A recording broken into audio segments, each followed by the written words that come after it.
Three things happened the night my life fell apart. First, a man grabbed my wrist on the dance floor of the Blackwood mansion and refused to let go. Second, Lorenzo Dante, the most dangerous man on the East Coast, whispered words in my ear that silenced the entire room. Dance with me. He'll understand you're no longer his. And third, I discovered that my ex-husband, the man who had taken my son from me, worked for him. In that moment, with Lorenzo's hand burning against my waist and hundreds of masked eyes watching us, I didn't know if I was being saved or captured. But when he led me through that impossible waltz, his amber eyes fixed on mine with an intensity that made the air seem thin, one thing became clear: nothing would ever be the same. My name is Isabella Santos, and this is the story of how an invisible waitress became the obsession of a crime empire, and how a single dance changed everything. The music pulsed off the walls of Blackwood Mansion with an intensity that made my bones vibrate. Spilled champagne clung to the Italian marble beneath my worn shoes as I balanced a tray of crystal glasses, each worth more than my monthly salary. Lorenzo Dante's annual masquerade ball was the most exclusive event on the entire East Coast, a spectacle of opulence where the criminal elite mingled with the aristocracy in a dangerous waltz of power and secrets. I didn't belong in that world. I was there merely as another invisible employee, hired by the event agency to serve drinks and disappear into the shadows when not needed. 8 months working at events like this, and I still hadn't mastered the art of becoming a convenient ghost. A man in an Armani tuxedo bumped into me without even looking, causing 3 glasses to tumble from my tray. The golden liquid trickled down my wrist, soaking the sleeve of my black uniform. "Sorry," I murmured automatically, though it wasn't my fault. No one heard me. No one ever listened. The mansion's main hall stretched before me like a scene from a dark fairy tale. Crystal chandeliers hung from the frescoed ceiling, casting prisms of light on the masked guests dancing in hypnotic circles. In the background, a double marble staircase led to the upper floor, where closed doors guarded secrets I preferred not to know. My supervisor, Celeste, had warned me during the briefing never, ever, to make eye contact with Lorenzo Dante. "He doesn't like being watched," she said, with an expression that mixed fear and fascination.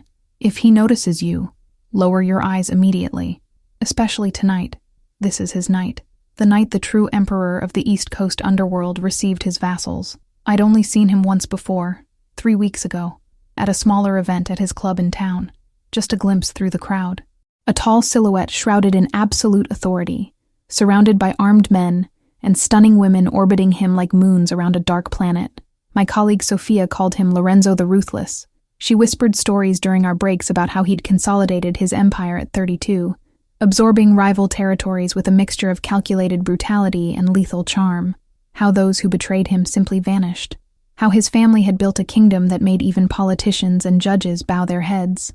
I didn't want to know more. I needed this job to pay the bills and the lawyer fighting for custody of my 5-year-old son, Gabriel. My ex-husband, Victor Moretti, had taken my son from me a year ago, using his connections and dirty money to paint me as an unfit mother before the judge. Every penny I earned went to the legal battle that consumed my life. The staircase ahead of me led to the private terrace where VIP guests gathered. 2 security guards with headsets and stony expressions flanked the entrance. One of them recognized me from the briefing and gestured for me to pass. I kept my eyes down as I climbed the steps, my heart racing inexplicably. The terrace was an extension of the luxury that permeated the entire mansion. Vertical gardens with rare orchids framed the space, while fire pits and copper bowls cast dancing shadows over the groups of people conversing in low conspiratorial tones. I quickly identified the main table. There, seated like a medieval king on his throne, was Lorenzo Dante. Even in his mask, a Venetian artifact in black and silver that covered half his face, he was unmistakable. Dark hair combed back, revealing a broad, commanding forehead. Amber eyes that gleamed through the openings of his mask like those of a nocturnal predator. His tuxedo was impeccable, tailored to accentuate his broad shoulders, and a posture that radiated absolute power. 3 women and 2 men occupied the chairs around him, all laughing at something he had said. I approached with measured steps, carefully placing each champagne glass on the tempered glass table. "Rosé champagne," I announced softly, stepping back before anyone could complain. Wait, that single word, uttered in a velvety tone with traces of old Italian, froze me in place. My heart pounded against my ribs as I risked raising my eyes just enough to see who had spoken. Lorenzo Dante was watching me. His attention had completely shifted from the conversation around him. focusing on me with an intensity that made the air seem thin. The mask couldn't hide the strong line of his jaw or the sensual curve of his lips. "Miss," he said, and even that formal word sounded like a dangerous caress. "What's your name?" It wasn't a question. It was a command. "Isabella," I replied, my voice trembling more than I would have liked. "Isabella Santos." I instantly regretted giving my full name. Lorenzo's amber eyes narrowed slightly, as if cataloging information. "Isabella," he repeated, savoring each syllable. "You're nervous." It wasn't an accusation, just an observation. "I'm sorry, sir," I managed to say. "It's my first time serving at an event of this magnitude." A partial lie. It was my first time serving at one of his events, which somehow seemed infinitely more intimidating. "Interesting," Lorenzo murmured, leaning back in his chair with feline elegance, "because I personally oversaw the selection of all the staff tonight, and I don't remember approving you." Panic overwhelmed me. There was some mistake in the paperwork. "The agency sent me as a last-minute replacement," I explained quickly. "Maria had a family emergency. I have all the necessary security credentials and clearances." A heavy silence settled. The others at the table watched the exchange with expressions ranging from curiosity to alarm. One of the men, older, with graying temples, leaned forward as if to intervene, but Lorenzo raised a hand, silencing him without a word. "Do you have family, Isabella Santos?" Lorenzo asked, disconcertingly changing direction. The question caught me off guard. "A son," I replied before I could reprimand myself. "Gabriel. He's 5 years old." Why was I telling this to a dangerous stranger? Something glimpsed in those amber eyes. Recognition, perhaps. 5 years old, he repeated. An important age. The age when we begin to form memories that will last forever. You see him often. The pain that question evoked must have shown on my face because Lorenzo's expression subtly shifted. "I'm in the process of regaining custody," I said, the honesty welling up from some vulnerable place I normally kept locked away. "My ex-husband used his connections to take my son away from me. Every day away from him is an eternity." Lorenzo stood motionless for a long moment. Then, with a fluid movement, he stood up. Even through the mask, I could feel the intensity of his scrutiny as he approached. His height was imposing, forcing me to tilt my head back to maintain eye contact. "Your ex-husband's full name?" he demanded. "Victor Moretti," I replied automatically. "Works for?"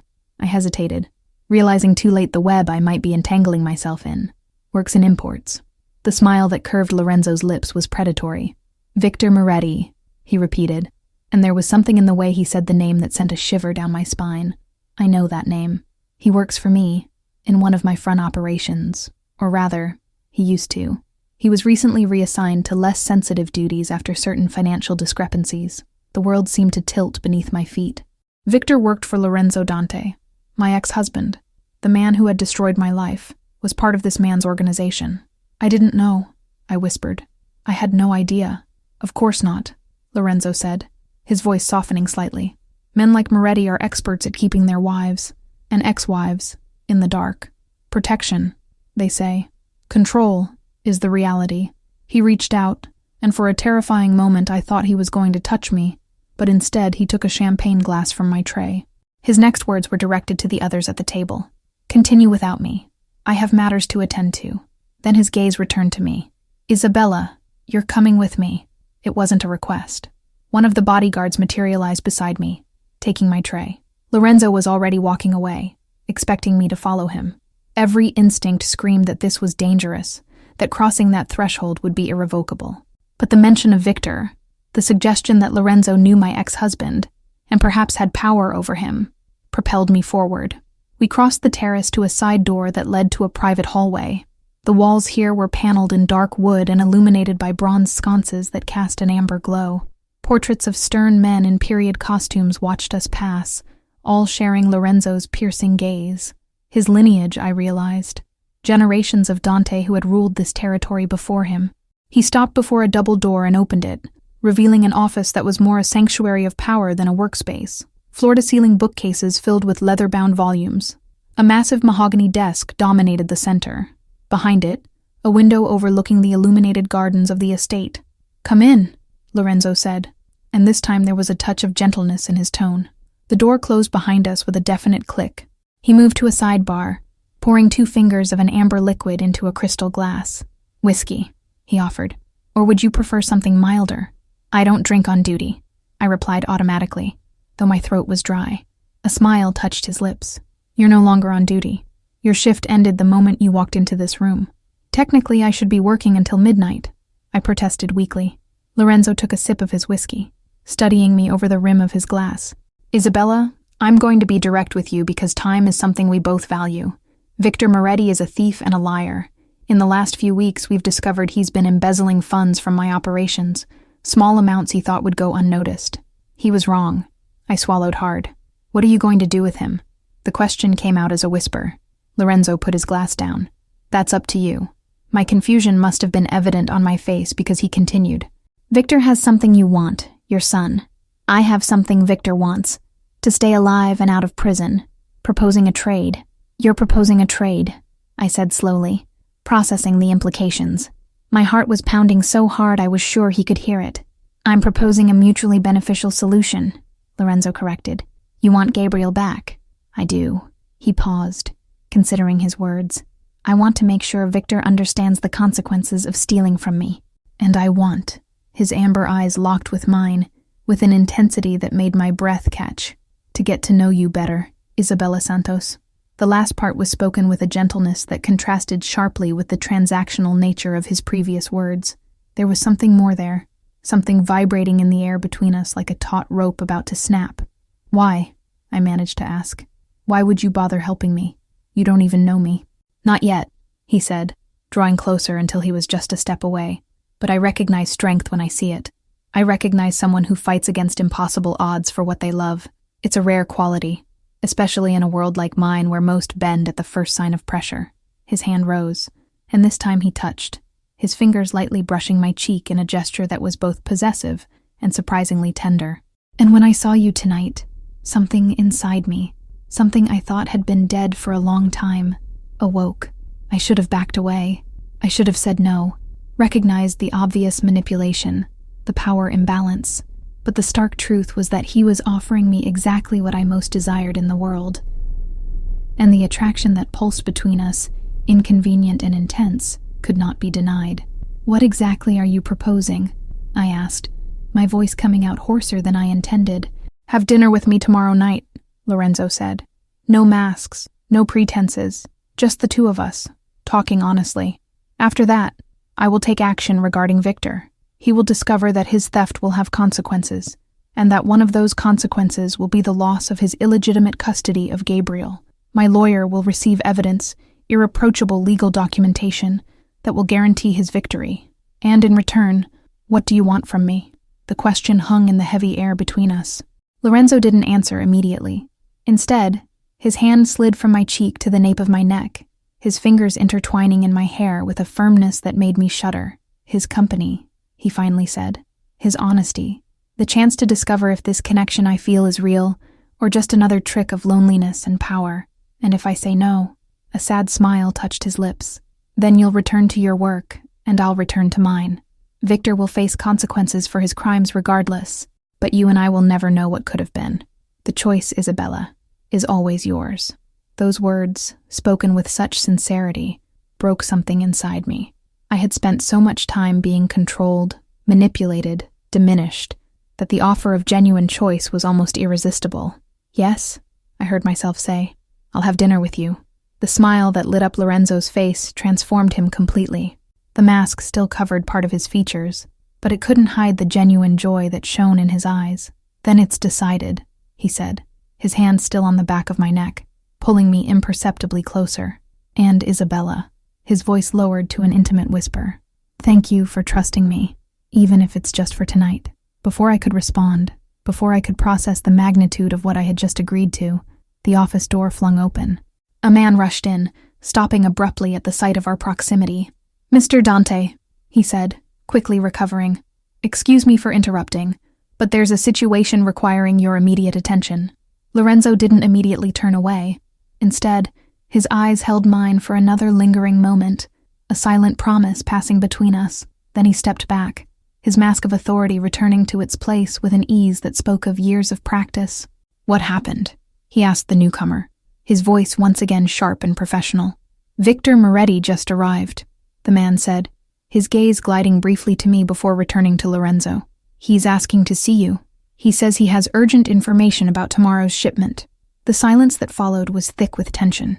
Lorenzo looked at me, then at his subordinate, processing the implications with a speed that spoke of a sharp mind accustomed to complex calculations. "Interesting," Lorenzo murmured. "Very interesting." He turned to me completely. "Isabella, it seems fate is accelerating our timeline. Your ex-husband is here, tonight, in my house." A shiver ran through my body. Victor was here, the man who had taken my son from me, who had destroyed my life with lies and manipulation, was just a few corridors away. "I don't want to see him," I said quickly, panic tinging my words. "Please, I can't." Lorenzo approached again, his hands gripping my shoulders with a comforting firmness. "You won't see him. Not tonight. Marco," he addressed the man at the door, "escort Isabella to the winter lounge through the back corridor. Ensure she is comfortable and undisturbed. Assign 2 men for her discreet protection. She must not be seen by Moretti under any circumstances." "Understood," Marco replied, gesturing for me to follow him. Lorenzo captured my hand before I could pull away, bringing it to his lips in a kiss that burned against my skin. "Tomorrow night," he said softly. 7 o'clock. My driver, Paolo, will come to pick you up. And Isabella, he held my gaze. "Whatever happens tonight with Moretti, know that you are under my protection now. No one will touch you or your son. This is my promise." The next few hours passed in a surreal blur. Marco led me through hidden corridors to an elegant room decorated in shades of moss green and soft gold. 2 velvet armchairs flanked a blazing fireplace, and an entire wall of windows overlooked the illuminated gardens of the estate. "Make yourself at home," Marco said, his accent heavier than Lorenzo's. "There's tea and coffee on the side table, books if you want something to read. Mr. Dante will be with you as soon as possible." But he said. My shift was over. How would I get home? "Arrangements will be made," Marco assured me with a small smile. "Mr. Dante takes care of those under his protection. Don't worry, Miss Santos. You're safe here." After he left, positioning himself discreetly outside the door, I sank into one of the armchairs, my mind spinning. In a matter of hours, my life had become unrecognizable. I had met Lorenzo Dante, revealed my story to him, discovered that Victor worked for him, agreed to have dinner with him, and now I was hiding in his mansion while he dealt with my ex-husband. It was madness, pure madness. And yet when I thought of that moment in his office, the warmth of his hand on the back of my neck, the promise in his eyes, I felt something I hadn't experienced in years, hope, and something more dangerous, desire. I lost track of time, floating in a fog of thoughts and emotions. At some point, a staff member brought a plate of small sandwiches and fresh fruit, making sure I was comfortable before silently disappearing. I nibbled at the food mechanically, unable to process the flavor through the adrenaline still coursing through my veins. I was almost dozing off when the door opened again. Lorenzo entered, and I immediately noticed the change in him. The mask had been removed, revealing a face that was even more striking than I had imagined. Chiseled features that could have been carved from marble, a faint scar across his left eyebrow, adding character rather than diminishing his brutal beauty. But it was his expression that drew attention. There was a coldness there, a hardness that hadn't been present before. "It's over," he said, pouring himself some whiskey from a decanter on the side table. "Your meeting with Victor." He drank it in one gulp, then poured himself another. "Yes." Lorenzo turned to face me, his amber eyes now tempered with something darker. "Isabella, I need to tell you something. And after I tell you, you'll have a choice to make." My stomach clenched. What happened? Victor came to me tonight to offer information about a rival operation. He hoped this would compensate for his thefts, that I would forgive him and even promote him. Lorenzo paused, taking another sip of whiskey. What he didn't know is that I already had this information. What he also didn't know is that you, his ex-wife, were in this house tonight. I swallowed hard. And now he knows, Lorenzo said, a cold anger permeating his words. "One of my men, someone I trusted, mentioned your presence. Victor heard your name and demanded to see you. When I refused, he became, shall we say, agitated. He made certain threats involving Gabriel. My blood ran cold. What kind of threats? Threats that if you continued to seek custody, he would ensure you never saw your son again, that he had connections that could make you disappear." Lorenzo put his glass down, approaching until he was facing me. They were empty threats, from a desperate man, but they made me realize something. Victor Moretti is not just a thief. He is dangerous to you in ways that transcend money or pride. He is a direct threat to your safety and Gabriel's.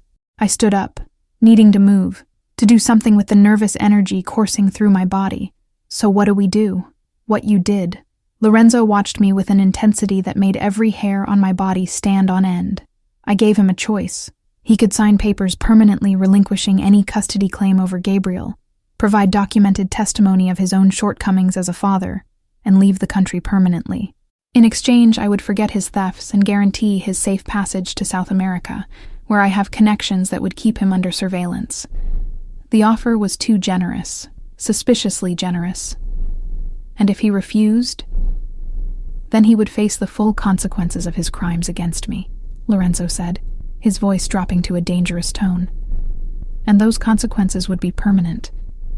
He is offering me the chance to choose mercy or justice, Isabella. The decision is yours. The revelation hit me like a physical punch. Lorenzo was giving me power over Victor's fate. The man who had rendered me powerless for so long was now at my mercy, and that mercy would be determined by a single word from me. I can't, I whispered, shaking my head. I can't make this decision. It's too much. Lorenzo closed the distance between us, his hands framing my face with a gentleness that contradicted the violence implicit in his earlier words. You can, he said firmly. You have more strength than you imagine, Isabella, but you don't have to decide now. Sleep a little. In the morning, when your mind is clear, tell me what your heart dictates, and whatever your decision is, I will honor it. The tears I had been holding back since entering that surreal world finally overflowed.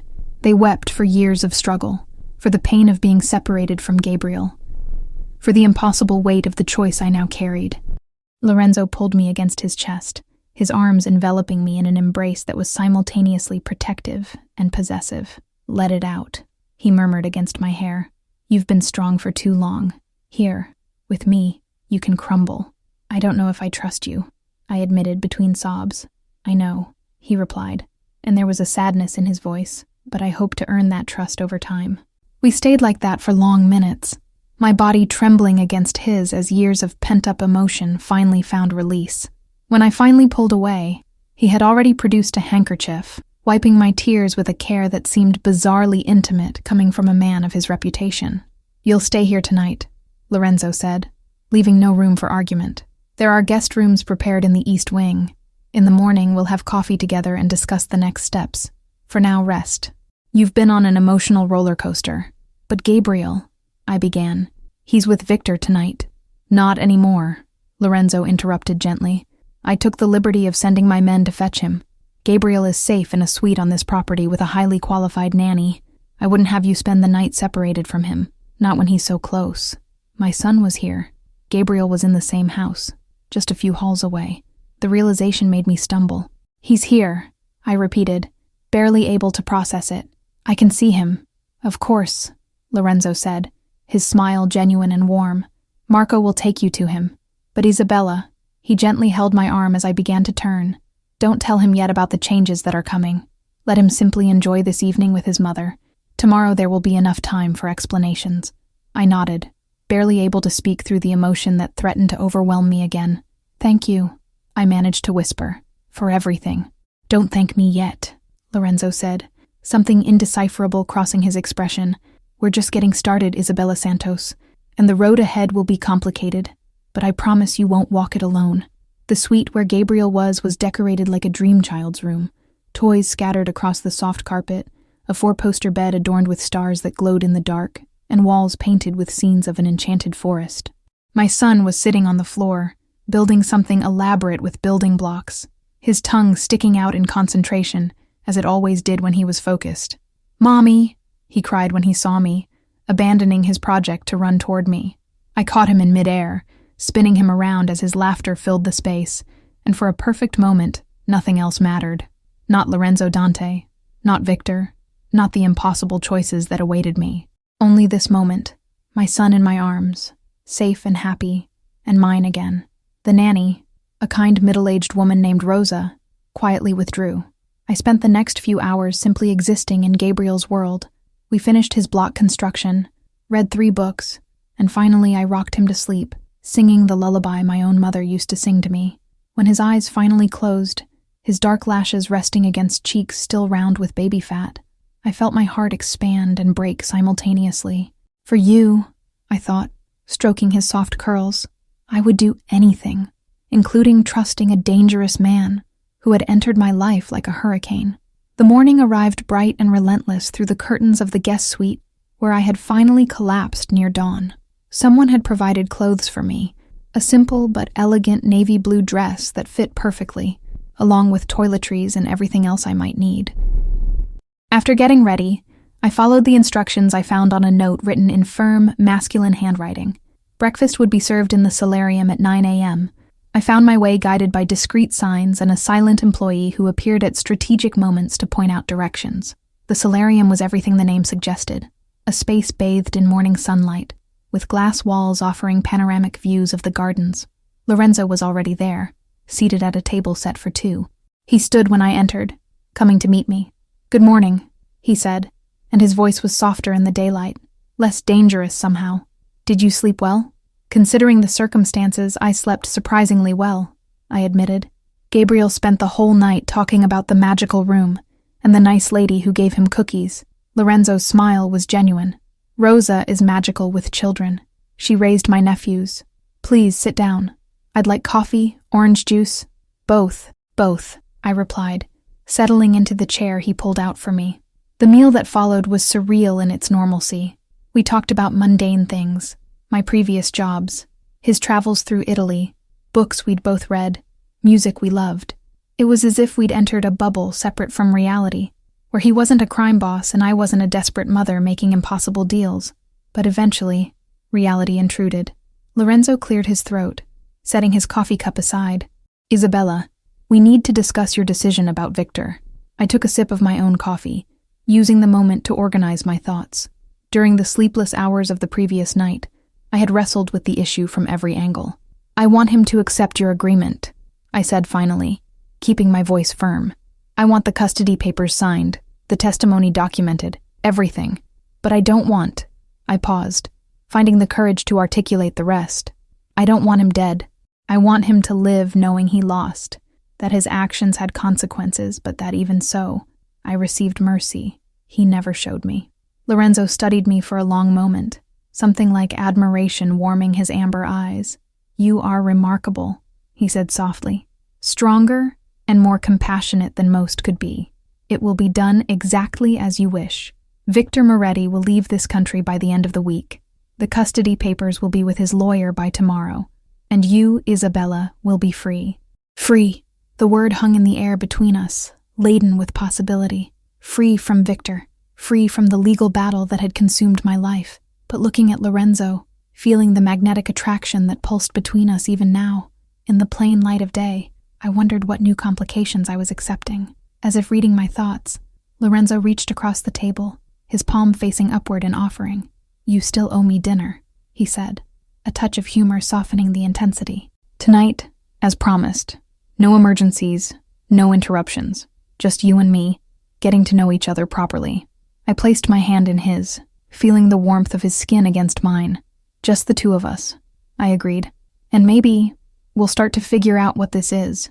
I gestured vaguely between us. "What this really is. It's attraction," Lorenzo said with characteristic frankness. "It's chemistry. It's the recognition of souls who understand struggle and survival. But it's also," his voice softened, "a chance for both of us to have something real amidst lives built on uncertain foundations. I'm willing to explore this if you are." "I am," I heard myself say, scared, but willing. "Then we'll start tonight," he said, bringing my hand to his lips in a kiss that sent warmth coursing up my arm. "And Isabella, wherever this takes us, I promise honesty. My world is dangerous and often ugly, but with you, I will always be true." That was all I could ask for. Honesty in a world of lies, and perhaps, just perhaps, a chance at happiness that I thought I had lost forever. The months that followed were transformative. Victor left the country as agreed. The custody papers were finalized with a speed that only money and influence could buy, and Gabriel returned permanently to my care. Watching my son flourish, knowing he was safe and truly mine, was a joy that eclipsed all the complications that accompanied my new reality. Because that reality now included Lorenzo Dante. Our first dinner led to a second, then a third, conversations that stretched into the early hours, revealing layers of each other that we kept hidden from the world. He told me about growing up in the shadow of a brutal father, about losing his older brother Matteo in a territorial war that could have been avoided, about the weight of carrying an empire built on violence, while secretly yearning for something more. I shared my own losses. A childhood marked by the absence of a father who had abandoned our family, a mother who worked herself to death trying to support us, a marriage to Victor that began with promises and ended in control and abuse. We found in each other not saviors, but companions, two people fighting their own wars, choosing to face the next battles together. Over time, Lorenzo became part of Gabriel's life, not as a father figure, but as a constant and affectionate presence. Afternoons spent in the park teaching my son to play soccer, nights reading adventure stories, infinite patience with the thousands of questions a 5-year-old could generate. Gabriel adored him with the unconditional love that children reserve for those who genuinely see and value them. For me, what had begun as attraction and gratitude evolved into something deeper. Love, I realized, although the word still frightened me. Love for the man beneath the fearsome reputation, for the way he looked at me as if I were precious, for the way his hand found mine in moments of stress, anchoring instead of controlling. It was 3 months after that fateful night at the masquerade ball that everything changed again. Lorenzo and I were having dinner at one of his restaurants, an elegant place he owned, but rarely visited. The meal had been perfect, the conversation flowing easily as it always did now. We were just finishing dessert when his phone rang. I saw the instant change in his expression, the hardening of his features as he listened to whoever was on the other line. "I understand," he finally said, his voice returning to that deadly tone I rarely heard anymore. "We'll deal with this immediately. Keep me informed." He hung up, his eyes meeting mine with an intensity that made my stomach clench. "What happened?" I asked, though part of me didn't want to know. "Victor," Lorenzo said, cold anger permeating his tone. "He's back. He ignored all the warnings, all the threats.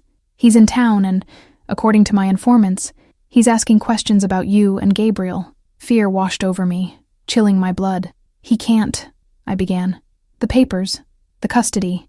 "Legal papers mean nothing to a desperate man," Lorenzo interrupted, already signaling to his bodyguards, especially one who has apparently formed new alliances, dangerous alliances with people who have their own reasons for challenging me.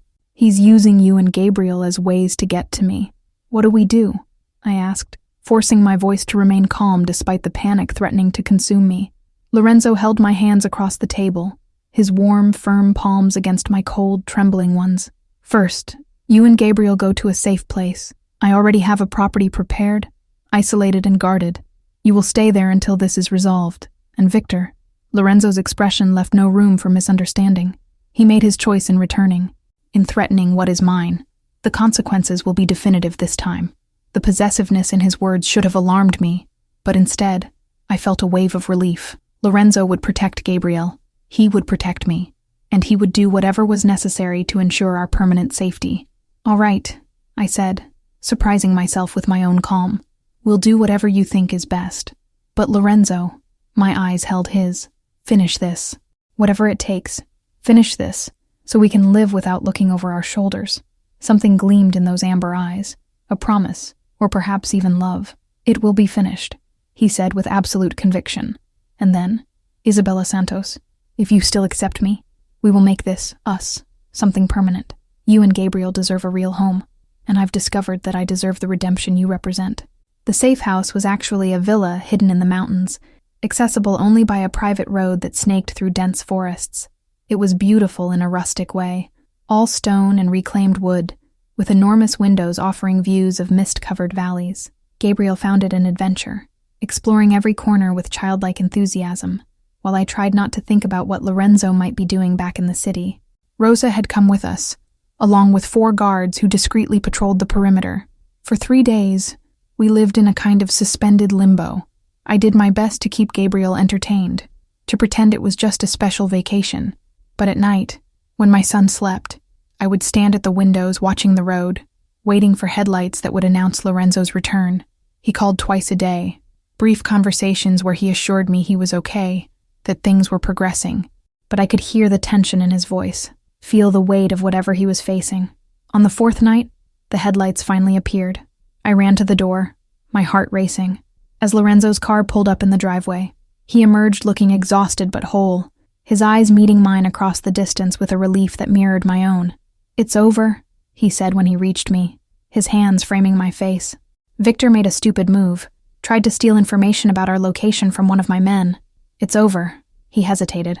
"It's dealt with. By the police. Evidence of his alliances with international traffickers, of his past crimes. Everything was handed over to the authorities. He'll spend the next few decades in prison, Isabella. He will never touch you or Gabriel again." The tears that streamed down my face were of pure relief. It's over. It's really over. Lorenzo pulled me against his chest, his arms enveloping me with a strength that spoke of his own fear, his own need to make me feel safe and sane. "I thought about losing them," he admitted against my hair. "These days without you and Gabriel, not knowing if Victor or his allies would find this location. It was hell. I realized something. Never again, Isabella. I will never again be separated from you two. Marry me."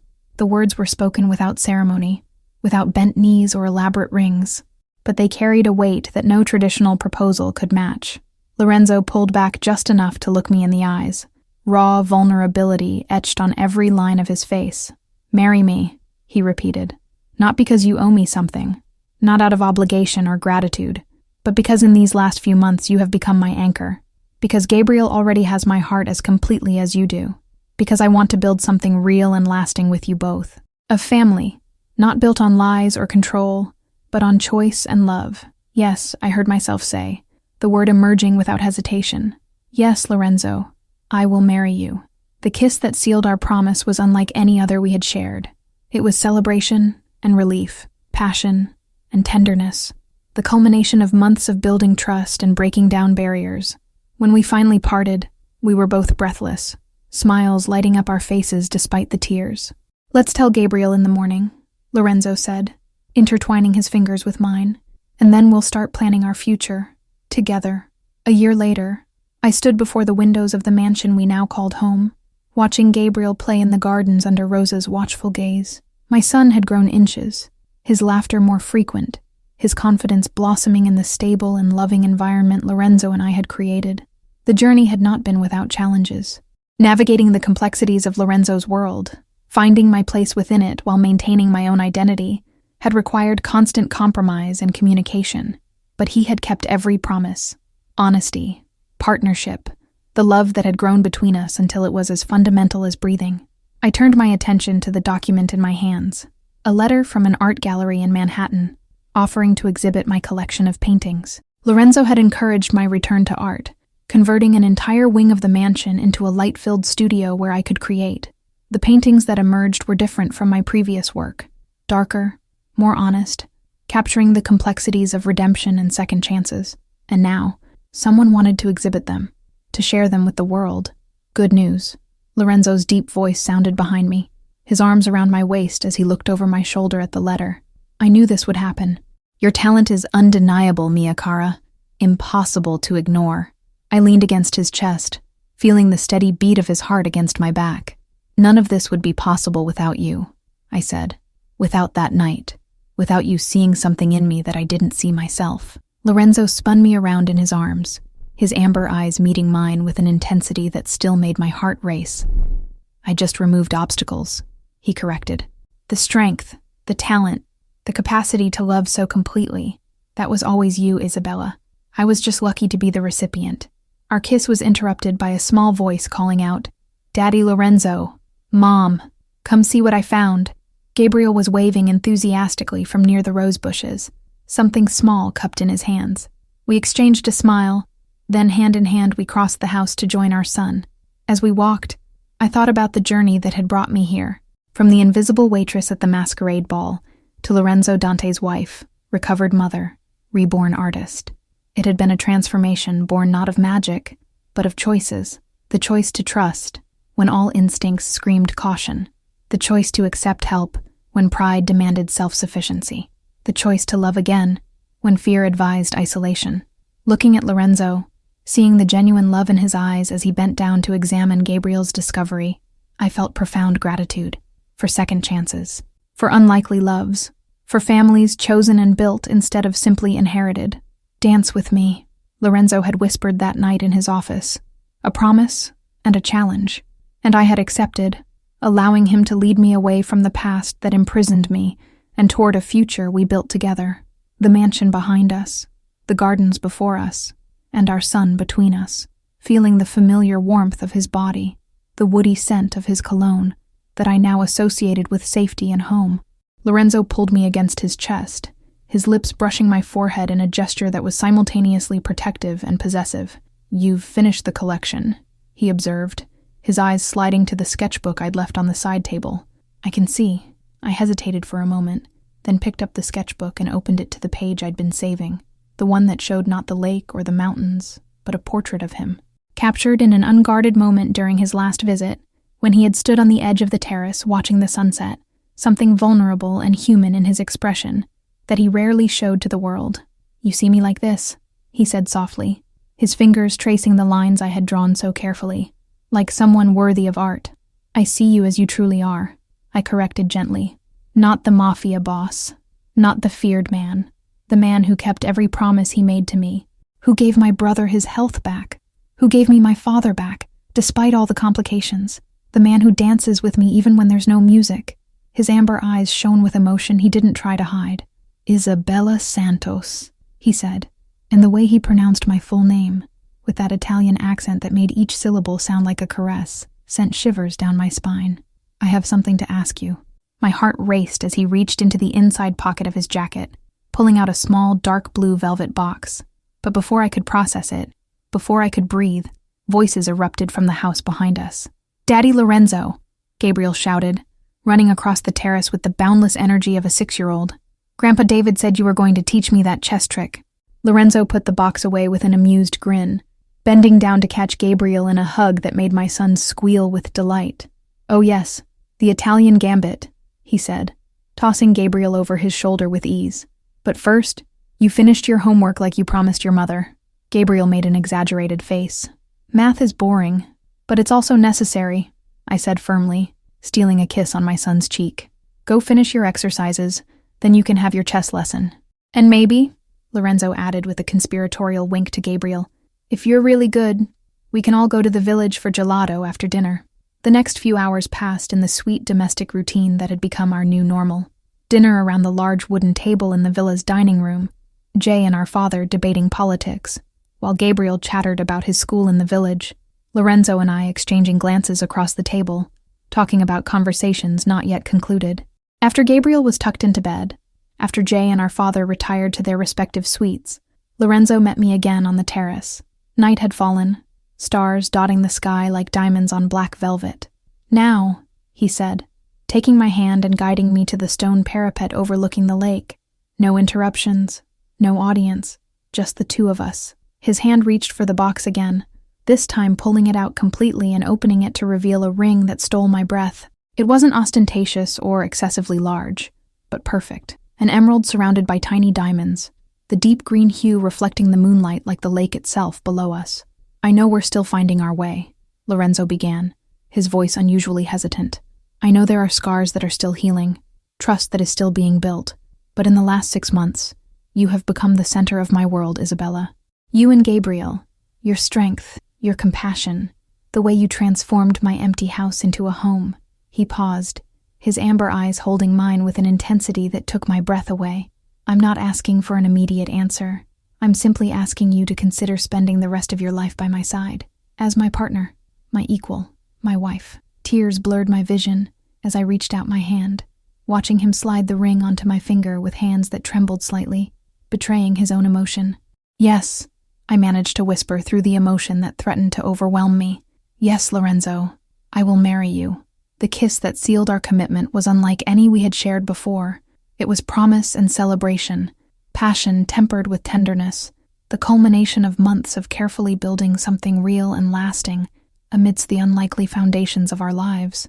When we finally parted, we were both smiling through our tears. "Your father is going to kill me," Lorenzo said with dry humor. 6 months ago I was hunting him down like a criminal. Now I'm asking for his daughter's hand in marriage. "My father will understand," I said, surprising myself with my own certainty. "He sees how you take care of us, how you kept every promise, how Gabriel adores you." "And Jay?" Lorenzo asked, genuine concern coloring his voice. My brother had always been protective, and his approval mattered more than I sometimes admitted. Jay gave you his blessing 3 weeks ago, I admitted with a smile. He may have mentioned that if you ever hurt me, terminal illness or not, he would find a way to make you pay. But he also said he'd never seen me as happy as in the last few months. Relief and something deeper, gratitude perhaps, transformed Lorenzo's expression. I'm a lucky man, he said softly, to find not just love, but an entire family that somehow accepts me despite who I am, what I do. You are more than your past choices, I said, echoing words he himself had told me months ago. You are the man you choose to be each day, and the man you choose to be, Lorenzo Dante, is someone worthy of love. We stayed like that for long moments, wrapped in each other's arms under the stars, the lake below reflecting the moonlight like liquid silver. Somewhere in the distance, a church bell marked the hour. Its sound carried through the calm water. When should we tell Gabriel? Lorenzo asked, a hint of amusement in his voice. He's been asking me for weeks to officially make him his father. Tomorrow, I said, in the morning, as a family. The word family resonated between us, laden with meaning. No longer the broken fragments we had been, individually, but something new, something chosen, and built through conscious choices and hard-won love. The following months passed in a blur of preparations and celebrations. Our wedding was held in the village chapel, an intimate event with only those closest to us. Jay is Lorenzo's best man, their relationship having evolved into a genuine friendship built on mutual respect and love shared by me. Our father walked me down the aisle, tears streaming openly down his face, a man finally making peace with the choices that had kept him away for so long. And Gabriel, proud in his little tuxedo, carried the rings with a seriousness that made the entire congregation smile. When Lorenzo and I exchanged vows, when he lifted my veil and kissed me as his wife for the first time, I felt the weight of the last few years finally lift. The struggle, the sacrifice, the sleepless nights worrying about bills and custody and survival, all of it had led me to this moment, to this man, to this unlikely but perfect family. The reception was held in the gardens of Blackwood Mansion, transformed by thousands of shimmering white lights into something out of a fairy tale. We danced under the stars, Lorenzo leading me through waltzes and tangos with the grace of someone born for that world of elegance and power. But it was when the music slowed to something more intimate that he pulled me close and whispered, "Dance with me, Isabella Dante, forever." And as we twirled together, the entire mansion watching us but somehow invisible, I thought of that night 6 months ago, when a dangerous stranger had become my savior, when a single dance had changed the course of my entire life. "Dance with me," he had said then, and I had accepted, trusting in something I couldn't even name. Now, with his ring on my finger and his heart in mine, I understood what that instinct had recognized, that some encounters transcend logic or caution, that true love sometimes arrives in the most unlikely packages, demanding not perfection but courage, the courage to trust again, to risk again, to dance even when the music is frightening. 2 years later, I stood on the terrace of that same mansion, watching Gabriel, now 8 years old, play in the gardens with his little sister Sophia, who had just turned 1. Jay sat nearby, his medical progress so remarkable that he now rarely needed his cane, watching over the children with the watchful gaze of a devoted uncle. Our father visited monthly, his relationship with us having deepened into mutual understanding and acceptance. His guilt would never completely disappear, but he had found a way to live with it, to transform it into presence rather than absence. Lorenzo emerged from the house, Sophia immediately shouting, "Papa!" and running toward him with unsteady steps. He caught her easily, his expression softening in ways only our children could provoke. "You seem pensive," he observed, coming to stand beside me as Sophia fiddled with his tie. "What are you thinking about, Mia Cara? About how strange life is," I said, leaning against his shoulder. "How a single moment can change everything. A dance in a nightclub, a conversation in an office. A choice to trust when all logic said to run away.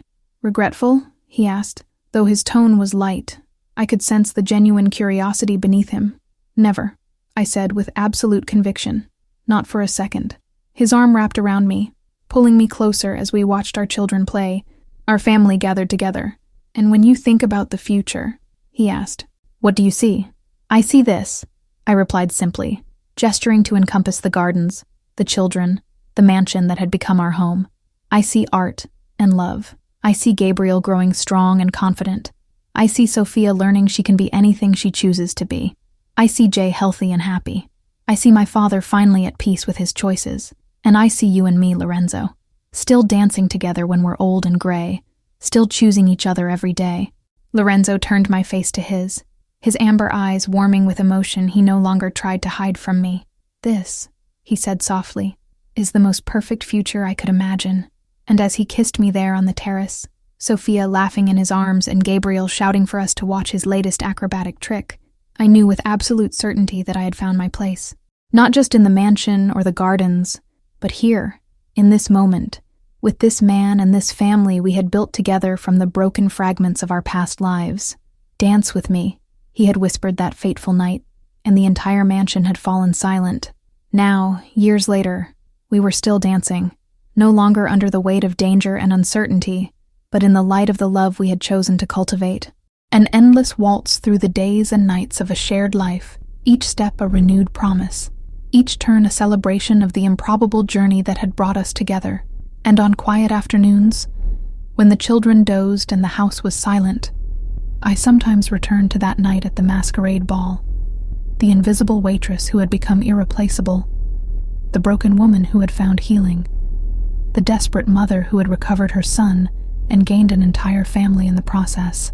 All because a dangerous man had seen something in me that I didn't see myself. All because when he asked me to dance, I said yes. And in that yes, in that single word of trust against all reason, I had found not only salvation, but my destiny.